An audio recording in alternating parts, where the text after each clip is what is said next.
قد كفاني علم ربي من سؤالي واختياري. وورد في آية الكرسي أنها سيدة آي القرآن. Telah diriwayatkan bahwa kemuliaan bagi ayat kursi itu sendiri, kedudukannya dibanding ayat-ayat yang lain yang ada di Al-Quran.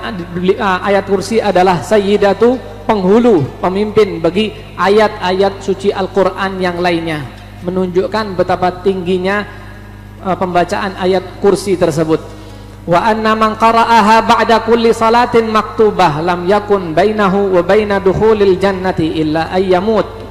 Bahkan dikatakan pula, barang siapa yang membaca ayat kursi setelah melaksanakan salat wajib, salat subuh sampai salat isya, lam yakun bainahu wa baina dukhulil jannah illa ayyamut. Ketika seseorang tersebut meninggal dunia, maka pintu surga sangat dekat dengan orang tersebut, menunjukkan begitu mulianya orang yang membaca ayat kursi. Wa anna man qara'aha 'indan naumi lam yaqrubhu syaitanun hatta yusbiha. Bahkan yang menjadi penting pula bagi kita adalah barang siapa yang melazimi, merutini membaca ayat kursi tersebut ketika ingin tidur di malam hari misalnya, lam yaqrubhu syaitanun, maka orang tersebut akan dijauhkan oleh Allah Subhanahu wa taala dari syaitan, hatta yusbiha, dari malam hari sampai dia bangun di waktu subuh. Menunjukkan di situ ada penjagaan tersendiri bagi orang yang selalu melazimi membaca ayat kursi. Kemudian dikatakan pula oleh beliau, wa warada anna man qara'al ayataini min akhir suratil Baqarah fi lailatin kafatah. Kemudian diriwayatkan pula kemuliaan bagi orang yang membaca dua ayat terakhir dari surat Al-Baqarah pada suatu malam, maka Allah Subhanahu wa taala akan cukupkan dia dari segala apa yang dia butuhkan. Hal-hal yang dia butuhkan Allah berikan kepada orang tersebut, ya, dengan cara apa? Dengan cara melazimi membaca dua ayat terakhir dari surat Al-Baqarah pada malam hari. Wa qala alaihi salatu wassalam, allimuhuma nisa'akum wa abna'akum fa innahuma salatun wa qur'anun wa du'a. Bahkan Rasulullah sallallahu alaihi wasallam mengatakan, ajarkan kepada anak-anak Anda, kepada istri-istri Anda tentang dua ayat terakhir dari surat Al-Baqarah tersebut. Fa innahuma salatun, karena kedua ayat dari surat Al-Baqarah tersebut, terakhir dari surat Al-Baqarah tersebut adalah kedua ayat tersebut mengandung salat, mengandung pembaca Al-Qur'an, dan di situ ada doa yang dipanjatkan kepada Allah Subhanahu wa taala. Bahkan Al-Imam Ali mengatakan, ma'a'lamu ahadan yaqilu dakhala fil islami yanamu hatta yaqra'a bi thalatsil ayat min akhir suratil Baqarah. Kata beliau, saya tidak memandang seseorang itu telah memiliki akal yang cerdas, dia telah masuk Islam. Saya tidak memandang orang tersebut berakal hingga di dalam ketika dia ingin tidur, dia membaca tiga ayat terakhir dari surat Al-Baqarah, dimulai dari ayat lillahi ma fis samawati wa ma fil ard sampai ayat yang terakhir dari surat Al-Baqarah. Kata beliau, orang tersebut tidak berakal. Kapan dia dipandang sebagai orang yang berakal? Kalau di malam hari akan tidur membaca tiga ayat terakhir dari surat Al-Baqarah, menunjukkan keutamaan tersendiri dari surat tiga ayat terakhir dari Al-Baqarah tersebut. Kemudian dikatakan pula, wa ammal ayatan al-madhkuratani fi qaulihi alaihi salatu wassalam, man qara'a bihima fi lailatin kafatah. Rasulullah sallallahu alaihi wasallam bersabda, barang siapa yang membaca dua ayat terakhir dari surat Al-Baqarah pada suatu malam, maka Allah akan cukupkan.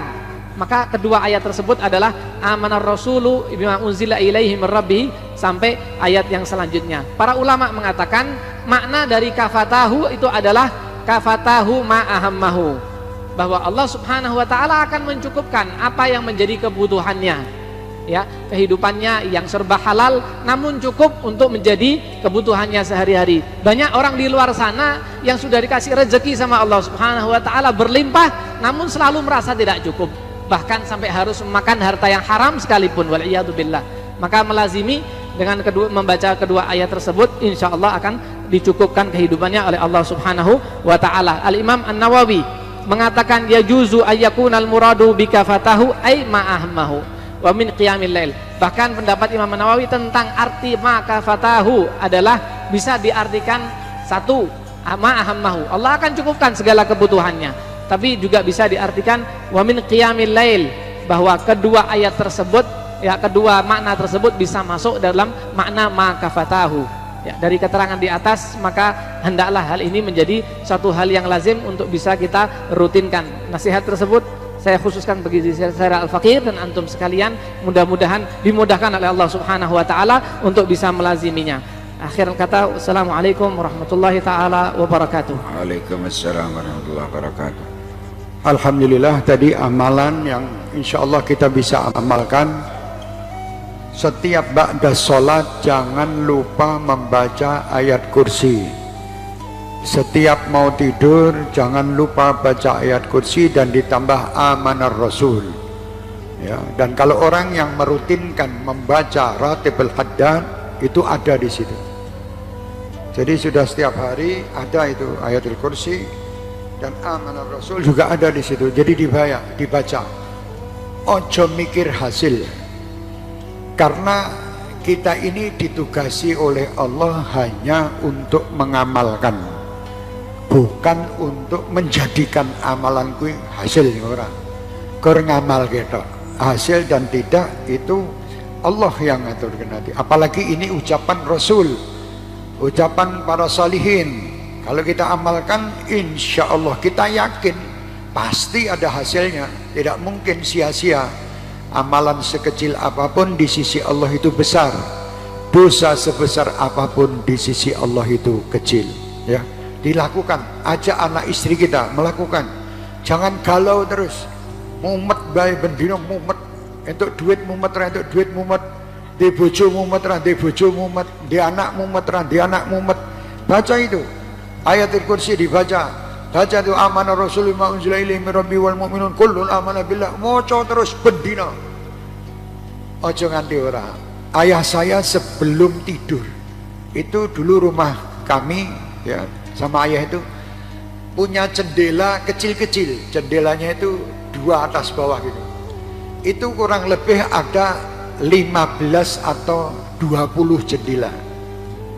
Itu kalau mau tidur jam 9 malam habis dari masjid itu terus makan malam, terus duduk minum teh, habis itu cerita-cerita, mau tidur itu nutupi pintu, dicek satu-satu. Ngeceknya pintu itu dengan baca ayat kursi. Ngejagain pintu itu satu-satu. Kalau ditutup terus bis itu dipalang pintunya lagi, itu karo ayat kursi. Lah itu namanya ikhtiar. Lah delalah nek wis di ngono kok ijek kemalingan, ya wis memang nasibmu. Kadang orang wah berarti ayat kursinya tidak mempan, kudu mestine kemalingan saawakmu dipateni. Kudu kowe maca ayat kursi gur duitmu tok sing dicolong, awakmu sehat. Ngono lho. Jadi ngambilnya itu gitu, jangan terus malah disalahke gara lho wis maca ayat kursi kok jek kemalingan. Sepeda motorku tak tutup, wis tak rantai. Lah kowe ora pasrah karo Gusti Allah, pasrahmu karo rantai. Delalah sing nyolong kuwi pinter membuka rantai. Tapi nek pasrah karo Gusti Allah, kuwi miliknya Allah, maling kuwi barang. Lah maling kuwi delalah keluwen, ora ndebdet nggo marah bayar sekolah anak.